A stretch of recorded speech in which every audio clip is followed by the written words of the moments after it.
بریلویوں کا کلیم یہ ہے کہ سب سے زیادہ مؤدب ترجمہ جو ہے نا وہ ہمارے اعلیٰ حضرت کرتے ہیں. ٹھیک ہے, مجھے بھی کئی جگہوں پہ ان کے الفاظ کا چناؤ بہت بہتر لگا. میں باقیوں کو غلط نہیں کہتا لیکن وہ بہتر سمجھتا ہوں. مثلا انہوں نے ترجمہ کیا بسم اللہ الرحمن الرحیم کا, اللہ کے نام سے شروع جو مہربان رحمت والا. باقیوں نے ترجمہ کیا تھا شروع اللہ کے نام سے, یا شروع کرتا ہوں اللہ کے نام سے. انہوں نے اللہ کے نام سے شروع کیا, لیکن باقیوں کا بھی کوئی غلط نہیں ہے. کیسے غلط ہے؟ انہوں نے شیطان کے نام سے شروع کیا. کہتے نہیں جی انہوں نے شروع سے شروع کیا. ہاں کتابوں میں لکھا ہوا ہے اللہ سے نہیں شروع کیا, شروع سے شروع کیا. تو پھر میں ان کو پھکا دیتا ہوں کہ اللہ نے بھی شروع سے ہی شروع کیا ہوا ہے, اللہ سے شروع نہیں کیا. بسم اللہ میں بھی اللہ بعد میں آتی ہے, با اور اسم یہ پہلے آتا ہے. وہ کہتے ہیں نہیں وہ عربی لنگوسٹک اس طرح ہوتی. نہیں سرکار, ہو سکتی ہے. اللہ الذی باسمہ ابدہ, بریلوی یہ بسم اللہ بنا سکتے ہیں اپنی. اللہ ہے وہ ہستی جس کے نام سے میں شروع کرتا ہوں. تو بسم اللہ بھی آپ اپڈیٹ کر سکتے ہیں اپنے, یعنی جیسا ترجمہ آپ نے اپنا ٹھیک کیا تو بسم اللہ بھی ٹھیک کر لیں. تو اللہ کو عربی آتی تھی, اللہ یوں بھی بسم اللہ نازل فرما سکتا تھا. اللہ الذی, اور یہ تو قرآن میں ہے نا, هو اللہ الذی, اللہ الذی باسمہ ابدہ, اللہ ہے وہ ہستی جس کے نام سے میں ابتدا کرتا ہوں. بسم اللہ یہ ہو سکتی تھی. یہ کہانیاں چھوڑیں یار. 10 صحابہ اولو العزم آ جائیں نا عشرہ مبشرہ جنہیں اردو آتی ہو, ہم انہیں قرآن کی عربی کا ایک صفحہ دیں اور کہ اس کا ترجمہ کرو, کیا 10 کے 10 ایک طرح کے الفاظ کے ساتھ ترجمہ کریں گے؟ ہو ہی نہیں سکتا. ہاں مفہوم ایک ہوگا. یہ ہو ہی نہیں سکتا کہ ایک زبان دوسری میں ٹرانسلیٹ ہو تو الفاظ کا چناؤ ایک جیسا ہو, مفہوم ایک ہی ہوگا. آپ 10 PhD انگلش لے آئیں, انہیں آپ انگلش کا ایک مضمون دیں اور انہیں اردو بھی آتی ہو, انہیں کہیں اسے اردو میں ٹرانسلیٹ کرو, کیا ورڈ بائی ورڈ ایک ایک لفظ ملتا جلتا ہوگا؟ نہیں, مفہوم ایک جیسا ہوگا. تو یہاں پہ بھی مفہوم کے اوپر جایا کریں. مفہوم ایک جیسا ہے, الفاظ کے چناؤ میں فرق ہو سکتا ہے.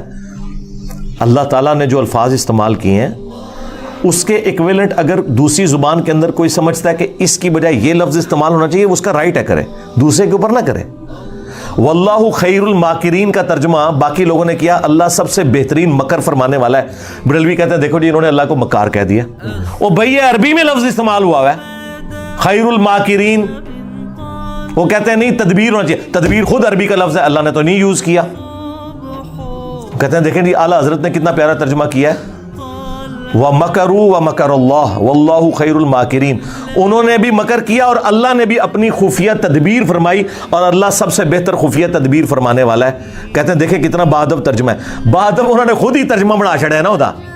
تدبیر بھی تو عربی کا لفظ تھا.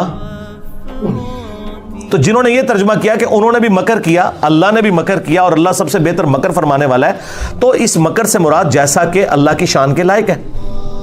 اللہ نے تو دونوں کے لیے مکر کا لفظ استعمال کیا, اس میں کون سی تکلیف ہو گئی؟ ہاں آپ یہ کہہ سکتے ہیں کہ یہ بہتر تھا, یہ نہ کہ انہوں نے گستاخی کی ہے, یہ ظلم ہے. گستاخی تب ہوگی جب اللہ نے وہ لفظ نہ یوز کیا ہو.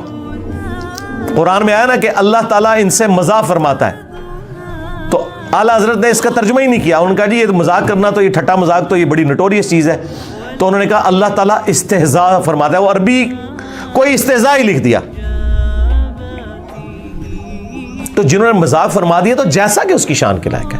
جس طرح اعلیٰ حضرت نے ایک جگہ صحیح ترجمہ کیا ہے, الرحمن علی العرش استوى, رحمان اپنے عرش پر مستوی ہوا, بریکٹ میں لکھا جیسا کہ اس کی شان کے لائق ہے. ویسے استوا کا ترجمہ انہوں نے بیٹھا نہیں کیا, ٹھیک ہے, بیٹھنے کا لفظ بھی نہیں یوز کرنا چاہیے. اپنے عرش پر جلوہ گر ہوا یا متمکن ہوا, یا اگر وہ بیٹھنا بھی کر لیتا ہے تو ظاہر ہے وہ کرسی پہ بیٹھنے والی مثال نہیں دے رہا, وہ تو قرآن میں واضح ہے لیس کمثلہ شیء وہو السمیع البصیر. ہم اللہ کے لیے کوئی مثال نہیں بیان کرتے, اللہ کی مثال ہو ہی نہیں سکتی, اس کی مثل کوئی چیز ہی نہیں ہے. اگر کوئی بیٹھا بھی ترجمہ کر لیتا ہے تو وہ بیٹھنے سے مراد یہ نہیں کر رہا ہوتا, یا قرآن میں اللہ کا ہاتھ تو وہ ہاتھ سے مراد یہ ہاتھ نہیں لے رہا ہوتا جیسا کہ اس کی شان کے لائق ہے, اس کی مثال ہی کوئی نہیں ہے. تو انہوں نے پورے کتابچے لکھے ہیں کہ اعلیٰ حضرت کا ترجمہ ٹھیک ہے اور باقیوں کا غلط ہے، اور وہ اس میں یہ مثالیں دیتے ہیں۔ تو آپ کا رائٹ ہے کہ آپ بتائیں کہ یہ بہتر تھا، لیکن یہ نہ کہ باقیوں کے ترجمے ہی غلط ہوئے ہیں، یہ آپ نے پڑھنے نہیں ہے۔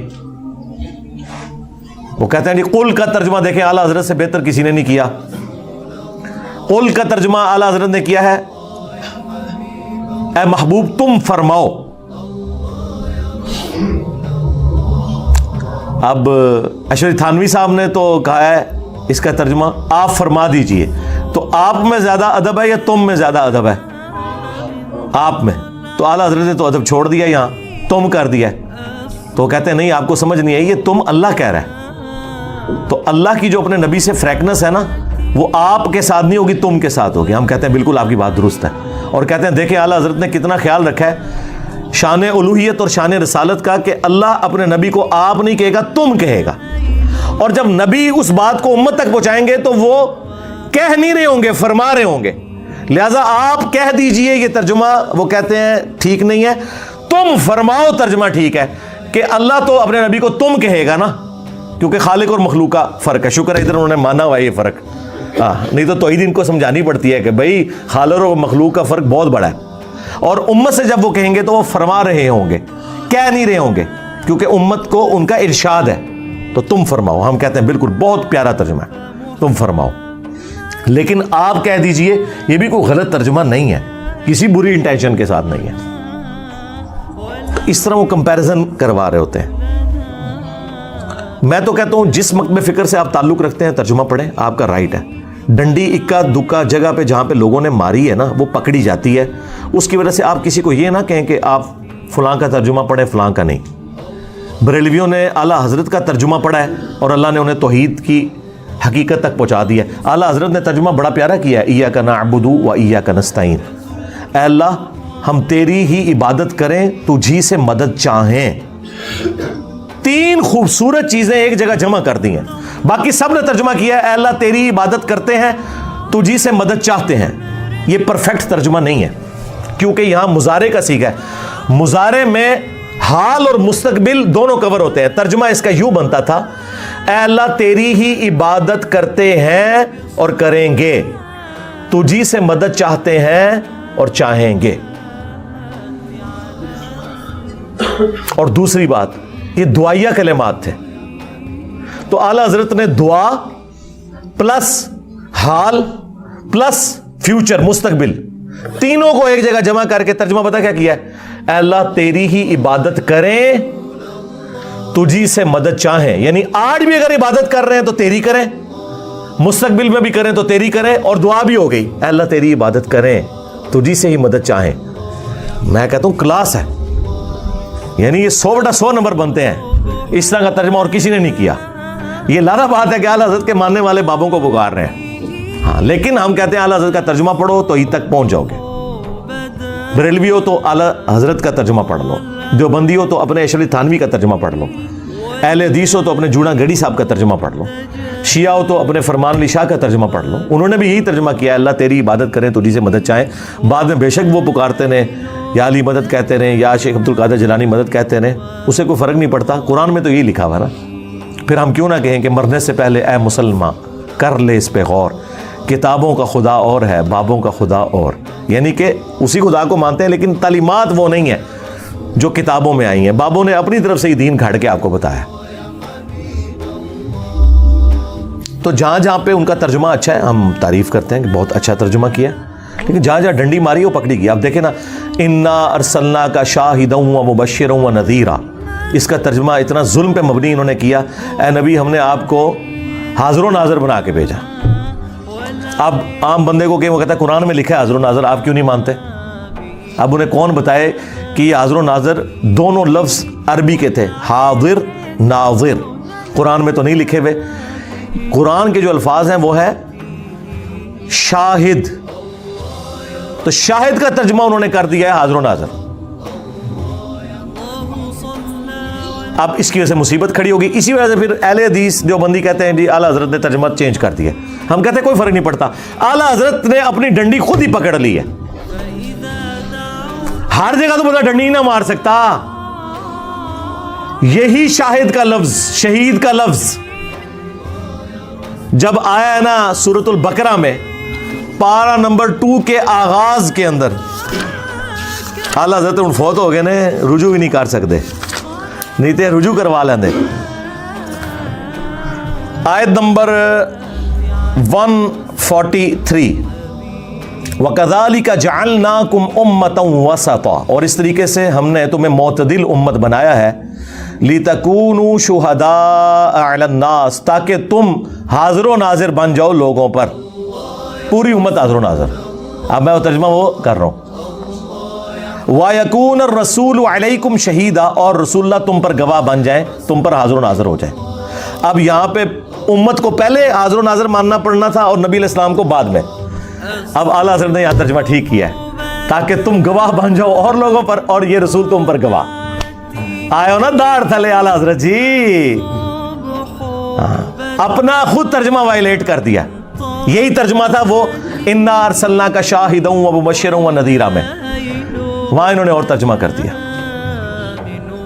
لیکن سورہ البقرہ کی آیت نمبر 143 میں انہوں نے وہی ترجمہ کیا جو بنتا تھا، یعنی شہادت علی الناس ہم دے رہے ہیں۔ مولا مودودی کی ایک کتاب بھی ہے شہادت علی الناس، یعنی اس امت کا کام ہے کہ وہ ختم نبوت کی برکت سے، نبی علیہ السلام کے بعد تو کوئی پیغمبر نہیں آنا، وہ رسول اللہ کے بہاف پہ اللہ کی اور دین کی گواہی دے گی اور لوگوں کے سامنے یعنی دین کا پیغام پہنچائے گی، جس طرح نبی علیہ السلام نے شہادت علی الناس کی اپنے زمانے کے لوگوں کے اوپر۔ اور اس کے کانٹیکسٹ میں بخاری میں حدیث بھی ہے کہ قیامت والے دن حضرت نوح علیہ السلام کے امتی انکار کر دیں گے کہ ہمارے نبی نے ہم تک پیغام ہی نہیں پہنچایا، تو رسول اللہ کی امت گواہی دے گی کہ حضرت نوح علیہ السلام نے پیغام پہنچایا تھا حضرت نوح کے حق میں۔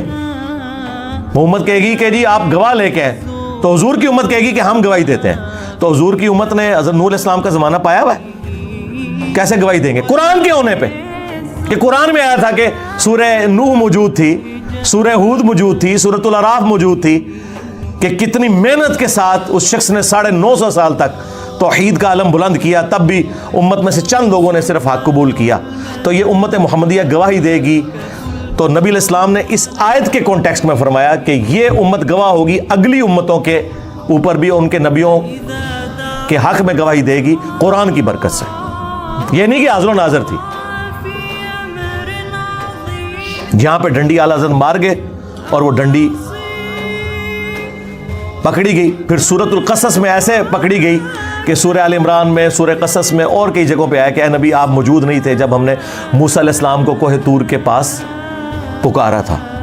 اور اللہ تعالیٰ اپنے نبی کی نبوت کی دلیل یہ بتا رہا ہے کہ تم میں وہ شخص ہے جو اپنی پیدائش سے 1400 سال پہلے، آلموسٹ 1400 سال بھی نہیں، 2000 سال پہلے، حضرت عیسیٰ علیہ السلام سے 1400 سال پہلے کا زمانہ ہے حضرت موسیٰ کا، اپنی پیدائش سے 2000 سال پہلے کے زمانے میں جو پیغمبر موسیٰ علیہ السلام آئے تھے، ان کی جو کوہ طور پہ ملاقات ہوئی تھی اللہ تعالیٰ کے ساتھ، جیسا کہ اس کی شان کے لائق ہے، وہ بتا رہے ہیں۔ تو اللہ تعالیٰ فرماتا ہے نبی تم وہاں موجود نہیں تھے جب ہم نے موسیٰ علیہ السلام کو ندا دی تھی، تب بھی تم بتا رہے ہو، تو اس کا مطلب ہے تمہارے پاس اللہ کی وحی آتی ہے۔ اللہ کے نبی کی نبوت کی دلیل بنایا جا رہا تھا، لیکن ساتھ ایک مسئلہ بھی کلیئر ہو گیا کہ حضور وہاں پہ حاضر نہیں تھے، کیونکہ ان کا یہ عقیدہ ہے، مفتی احمد یار خان نعیمی نے جال حق میں لکھا ہے کہ حضور اگلی امتوں میں بھی حاضر و ناظر تھے، صرف اس امت میں نہیں۔ تو قرآن میں تو لکھا ہے نبی تم وہاں موجود نہیں تھے، تو پتہ کیا کہتے ہیں؟ وہ کہتے ہیں قرآن نے حاضر کی نفی کی ہے، ناظر کی نہیں کی ہے، یعنی وہاں موجود نہیں تھے، لیکن عالم ارواح میں یہ منظر دیکھ رہے تھے، جس طرح آج قبر مبارک میں پوری امت کو دیکھ رہے ہیں، کولوئی عقیدہ بنا لیا۔ ہم پھر کیا کہتے ہیں؟ رکو ذرا، صبر کرو، آگے چل، سورہ قصص پڑھ، اس میں اللہ تعالیٰ نے فرمایا اے نبی نہ تو آپ وہاں موجود تھے، اور وما کنت من الشاہدین، نہ تم دیکھنے والوں میں شامل تھے، نہ تم حاضر تھے نہ تم ناظر تھے۔ اس کا ترجمہ آ کے اعلیٰ حضرت نے ڈنڈی مار کے چینج ہی کر دیا اور بدل دیا، کیونکہ انہیں حاضر و ناظر کی نفی کرنی پڑی۔ شاہد وہی لفظ آیا یہاں پہ، وما کنت من الشاہدین، نہ آپ شاہدین میں تھے۔ اور اس سے بڑی ڈنڈی ماری مفتی احمد یار خان نعیمی نے، اس نے حاضر و ناظر کے حق میں جو دلائل دیے نا جال حق اپنی کتاب کے اندر، اس میں جب یہ اعتراض آیا نا کہ قرآن میں تو جگہ جگہ آیا ہے کہ نبی تم وہاں موجود نہیں تھے، اور اس میں سورہ قصص بھی اس بندے نے ذکر کی، تو اس نے سورہ قصص کی آیت آدھی لکھی اور جواب میں لکھا یہاں تو صرف یہ لکھا ہے کہ وہاں موجود نہیں تھے، یہ تو نہیں لکھا ہوا کہ وہاں شاہد نہیں تھے، حالانکہ لکھا ہوا تھا وہ آیت ہی کاٹ دی، وَمَا كُنْتَ مِنَ الشَّاهِدِينَ، پہلا حصہ لکھ دیا کہ نبی تم وہاں موجود نہیں تھے۔ یہ اگر کسی نے کیا ہے تو جو قرآن میں آتا ہے نا کہ جو لوگ ہماری آیات میں ہمیں ہرانے کی کوشش کریں گے ہم ان کے ساتھ پھر وہ حشر کریں گے، اس شخص نے اللہ کو قرآن کی آیات میں ہرانے کی کوشش کی ہے، آیت آدھی لکھ دی اور جواب الٹ دیا کہ اس میں تو یہ لکھے وہاں موجود نہیں تھے، یہ تو نہیں ہے کہ گواہ نہیں تھے، لکھا ہوا ہے جناب وما کنت من الشاہدین۔ اسی لیے میرا کلپ بھی اپلوڈ ہوا تھا، قرآن میں تحریف کرنے والا مفتی، قرآن کی عربی میں کوئی تحریف نہیں کر سکتا، بس اس کی گارنٹی ہے۔ ترجمے میں تفاسیر میں علماء کرام نے وہ کچھ کیا ہے کہ آج امت یہ ساری گمراہیاں انہی کی وجہ سے بھگت رہی ہے۔ گارنٹی صرف ٹیکسٹ کی ہے، انا نحن نزلنا الذکر وانا لہ لحافظون، اور وہ جو ترجمے پہ بھی ڈنڈی ہے وہ بھی خود ان کے اپنے ترجمے سے پکڑی جاتی ہے۔ اس لیے میں کہتا ہوں آپ یہ نہ کہیں کہ فلاں کا پڑھو فلاں کا نہ پڑھو، خود ہی جب کوئی پورا ٹوٹالٹی میں قرآن پڑھے گا اسے پتہ چل جائے گا کہ کیا ہوا ہے۔